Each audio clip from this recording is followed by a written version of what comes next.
Comme vous l'avez dit, Linky, c'est d'abord un compteur électrique. Pour ERDF, c'est l'outil qui nous permet de mesurer la consommation d'électricité. Linky, c'est un nouveau compteur électrique, c'est-à-dire qu'il est prêt aujourd'hui pour accompagner la transition énergétique en France. Il nous permettra de bien gérer la puissance électrique sur le réseau, puisque aujourd'hui en Ariège, par exemple, il y a 2000 producteurs d'énergie renouvelable et qu'ils doivent injecter leur production sur le réseau. Nous avons besoin de Linky pour que le réseau soit toujours équilibré et qu'il n'y ait pas de difficultés de surtension ou de sous-tension sur nos réseaux.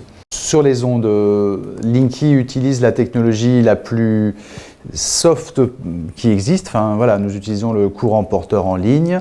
C'est ce qui est utilisé aujourd'hui dans certaines écoles quand on ne veut pas mettre la Wi-Fi. C'est ce qui est utilisé par des constructeurs de babyphones pour ne pas mettre le Wi-Fi près des bébés.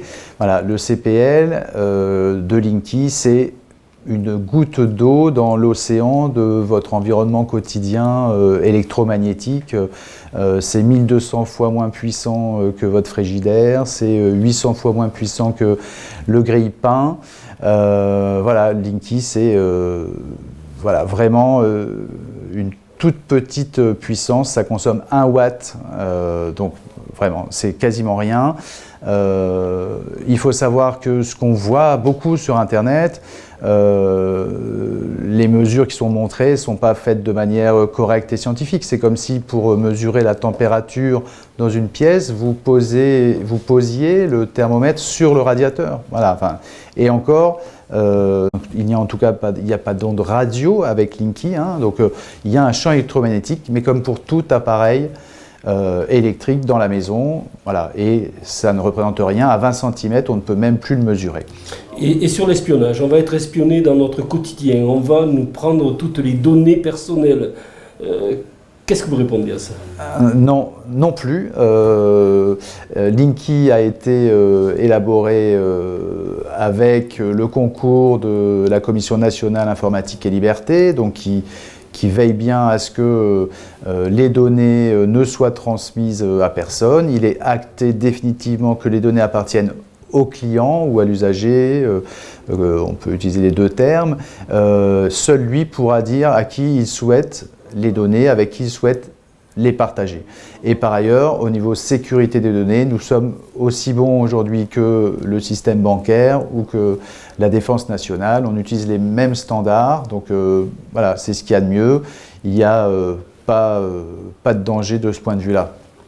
Alors, nous avons commencé à déployer en décembre 2015 dans la région de Foix. Donc le déploiement se poursuit à Foix et dans des villes proches comme Montgaillard, Causse, Saint-Pierre-de-Rivière, j'en passe. Nous allons installer des nouveaux compteurs Linky jusque 2021. Nous aimerions avoir fini en 2021 et nous aurions alors posé 105 000 compteurs. Au moment de l'été, là, nous allons nous diriger doucement vers Pamiers pour installer les compteurs dans cette zone-là. Et cette fronde qui s'oppose à la pose des compteurs, vous en pensez quoi? À quoi c'est dû, d'après vous? Moi, j'ai... Des communes, oui, des communes, oui, c'est essentiellement des communes. Oui, les quelques communes qui ont... Au niveau des communes, bon, moi je pense que les élus sont des citoyens comme vous et moi. Ils ont de l'information comme vous et moi, qui peut être la mauvaise information. Je pense qu'effectivement, il y a un peu de surenchère ici ou là sur ces sujets-là. Moi, je ne peux pas jeter la pierre à un maire qui décide de délibérer pour montrer à sa population qu'il est à l'écoute. Et puis, ça lui permet de poser des questions et d'avoir des réponses. Donc voilà, les maires qui décident de délibérer, je le regrette parce qu'il y a un peu de perte de temps pour tout le monde, mais au-delà de ça, ERDF est capable d'apporter des réponses claires et donc certaines ont déjà été apportées aussi, notamment par le Conseil d'État dès 2013. Donc il y a peu de chances que les délibérations survivent, mais en tout cas moi je peux comprendre les inquiétudes et c'est pour ça que je suis d'ailleurs content de pouvoir expliquer aujourd'hui la réalité des choses pour faire baisser ce niveau d'inquiétude qui est quand même relativement irrationnel.